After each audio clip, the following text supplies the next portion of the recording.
I found this book's prologue to be extra confusing. It's about fallen leaves and rock, who are characters we've never heard of before, doing a ritual we've never heard of before, in a place we've never heard of before, in a time we've never heard of before. I understand they want the prologue to be mysterious to lure in readers, but would it kill them to explain something? Argofont Book Review, Argofont Book Review. Jaypaw goes to his first clan gathering, where it's announced Tawny Pelt gave birth to Tiger Kit. Tawny Pelt, I know he's your dad, but maybe you should not name your child after the cat who tried to murder everyone here. Hollypaw worries something's wrong with her Riverclan friend, Willowpaw.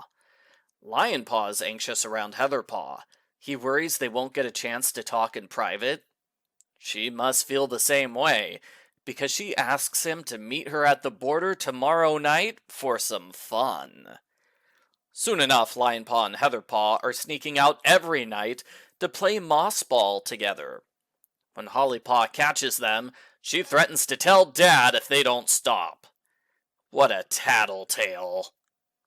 Jaypaw uses his power to enter other cats' dreams to learn Riverclan's camp is going to be destroyed. They have to evacuate immediately. He tries telling the dream to Firestar, but Leafpool interrupts and says the dream was just a vague warning about danger. Well, that's a big fat lie. Firestar is still a little upset over Jaypaw's dog vision from the last book, so he refuses to do anything to help Riverclan. Firestar does have a point, that whenever he tries to help other clans, it always backfires. It's like nothing can go well for him, because this is a book series with constant drama. Jaypaw hunts for leaves when he finds a stick. It has lines scratched on it. Jaypaw is very interested in this stick, and purposely saves it for later. Heatherpaw finds a secret underground tunnel system, which has a river and a large, well-lit cave. There are entrances in WindClan and ThunderClan. It's the perfect secret hiding place. Heatherpaw and Lionpaw visit the cave every night to play with each other. Lionpaw doesn't like lying to his clanmates about what he does, but he thinks meeting with Heatherpaw can't cause any problems. Little does he know!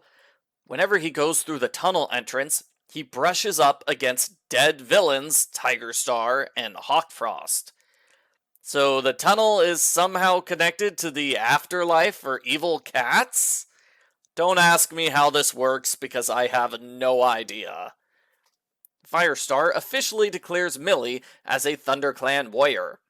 She asks to keep the name Millie, even though that's against warrior code, and it's sure to make all the other clans mad.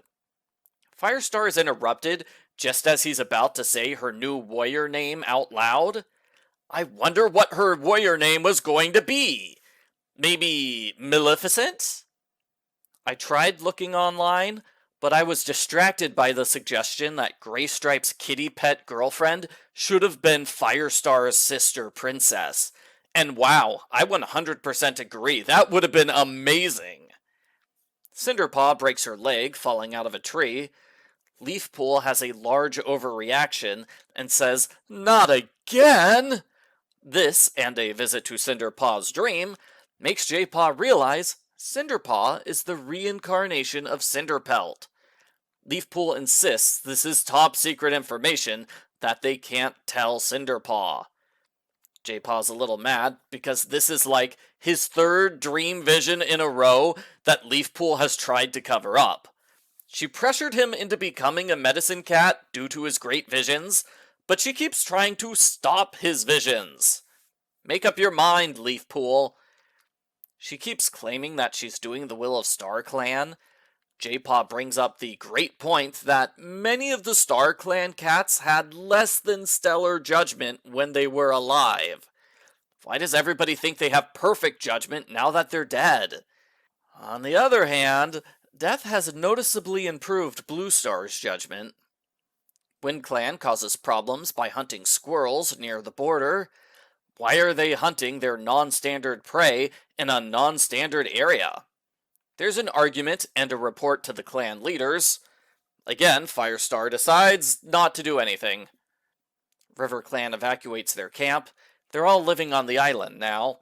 The other clans make a fuss at their next gathering. Leopardstar promises they'll be back to their normal camp within a month. Jaypaw risks his life to get the stick out from the lake. ThunderClan trains extra hard, sure that a battle with WindClan will soon break out.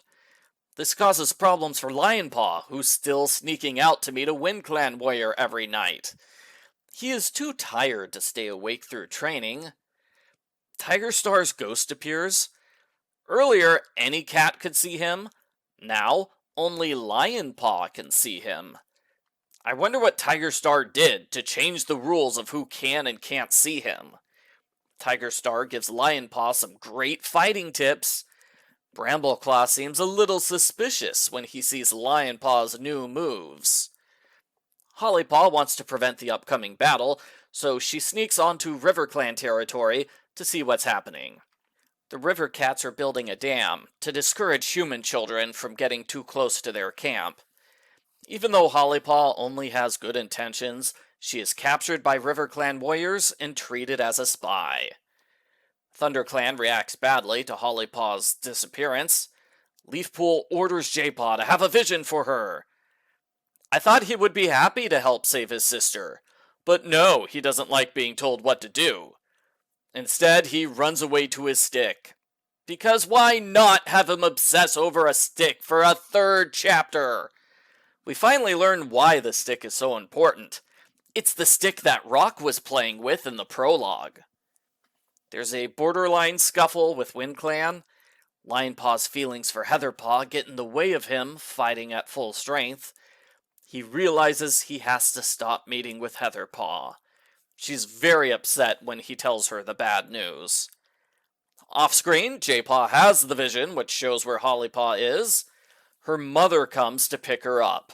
So embarrassing. Leopardstar makes Hollypaw promise to keep the dam a secret. So when Hollypaw gets back home, she says, "We can't fight WindClan because of secret reasons." Firestar is not impressed by this argument.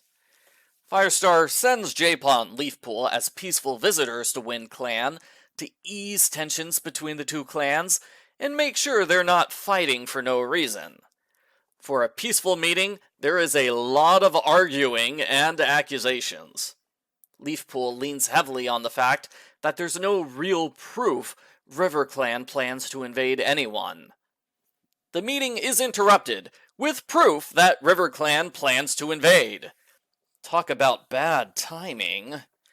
A Riverclan patrol is seen on WindClan's territory near a bunch of blood. At the same time, a trio of kittens goes missing. Presumably, Riverclan kidnapped the kittens. Lionpaw realizes the truth. The kittens wandered into the hidden tunnels. He takes his siblings and goes there. Heatherpaw and Breezepaw are also searching the tunnels. The ghost of fallen leaves guides Jaypaw to the kits. When the dark river starts to flood, the ghost of Rock helps Jaypaw realize they can swim along the river to reach the lake.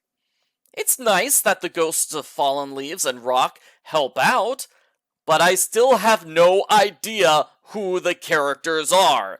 It kind of ruined the big finale for me. Everyone makes it out safely, and they bring the kits back to WindClan, just in time to stop a battle. Lionpaw is sad that he can never see Heatherpaw again after this. Tigerstar and Hawkfrost praise Lionpaw for choosing his clan over friendship. That's probably because the two of them never had friends of their own. The end. Post-book follow-up. I didn't like this book much. I had no interest in Jaypaw spending so much time focusing on a stick. Now that we know the stick's importance, I still don't like it. It gives him visions of ancient ghosts who are completely unknown to all of the warrior cats. How does this affect the story? As I said, I struggled to understand what was happening with the ghost cats and the tunnels which ruined the big escape from the tunnels ending. One problem with this book is that it reuses stories from the last series. Mainly, Tigerstar's ghost tries to lure one of his relatives to the dark side by teaching them fighting moves. And there are forbidden nighttime meetings between a ThunderClan cat and a WindClan cat. Lionpaw doesn't appear to have romantic interest in Heatherpaw, though. They're just friends. I'm not sure how I feel about Cinderpelt being reincarnated, especially when you consider that dead cats play such a big role in this universe. Cinderpelt arguably could have made a larger difference by staying dead. I'll wait and see if the series takes her story in an interesting direction. I wonder where Cinderpelt would have ranked if fans had made a list of cats they most want to see return to the series. I don't think I've said this before, but the series purposely avoids using the word said. It's always meowed or purred or something else. Overall, I found this book to be fairly weak, and I imagine readers were disappointed that so much time was spent building up to a big battle with WindClan, which never happened. I like how it focuses on all three cats equally. They're definitely running into problems with ThunderClan, which I imagine will escalate in later books.